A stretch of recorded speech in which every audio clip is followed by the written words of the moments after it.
മോദിജി വാക്ക് പാലിച്ചു. കേന്ദ്രവിഹിതം 2000 രൂപ വീതം ഗുണഭോക്താക്കളുടെ ബാങ്ക് അക്കൗണ്ടുകളിലേക്ക് എത്തിച്ചേരുന്നു. 12:30 മുതൽ വിതരണം ആരംഭിക്കുമെന്നായിരുന്നു നേരത്തെ വന്നിരുന്ന അറിയിപ്പുകൾ. എന്നാൽ ഇപ്പോൾ സമയക്രമത്തിൽ മാറ്റം വരുത്തിയിരിക്കുകയാണ്. ബീഹാറിൽ വെച്ച് നടക്കുന്ന ചടങ്ങിൽ ഉച്ചയ്ക്ക് ശേഷം 2 മണി മുതൽ 3:30 വരെയുള്ള സമയത്തായിരിക്കും ഒരു സ്വിച്ച് ഓൺ പ്രക്രിയയിലൂടെ പ്രധാനമന്ത്രി നരേന്ദ്രമോദി തുക വിതരണം നടത്തുക.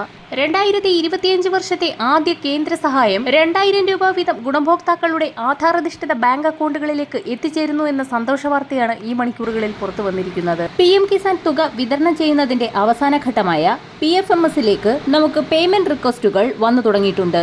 അവരവരുടെ ID ഉപയോഗിച്ച് PM കിസാന്റെ ഒഫീഷ്യൽ സൈറ്റിൽ ചെക്ക് ചെയ്യുമ്പോൾ നിങ്ങൾക്ക് കാണാൻ സാധിക്കും 2000 രൂപയുടെ റിക്വസ്റ്റുകളാണ് വന്നുകൊണ്ടിരിക്കുന്നതെന്ന്. 18ാം ഗഡു വരെ മുടങ്ങാതെ കൃത്യമായ ഇടവേളകളിൽ KYC ലാൻഡ് വെരിഫിക്കേഷൻ പൂർത്തിയാക്കിയ ഗുണഭോക്താക്കൾക്കെല്ലാം തന്നെ ഈ ഒരു മെസ്സേജ് വന്നിട്ടുണ്ടാകും. ഇത്തരത്തിലുള്ള സ്റ്റാറ്റസ് മെസ്സേജുകൾ ലഭ്യമായ സാഹചര്യത്തിൽ PM കിസാന്റെ തുക വിതരണം ഉറപ്പിച്ചിരിക്കുകയാണ്.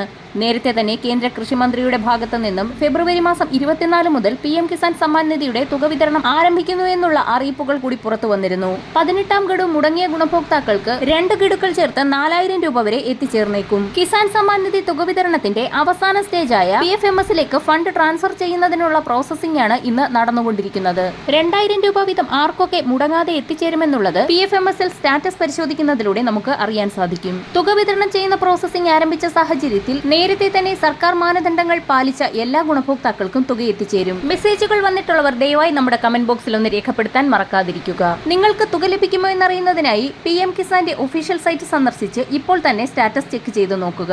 വരും മണിക്കൂറുകളിലെ സർക്കാർ അറിയിപ്പുകൾക്കും മറ്റു വാർത്തകൾക്കുമായി ചാനൽ സബ്സ്ക്രൈബ് ചെയ്യാൻ മറക്കാതിരിക്കുക.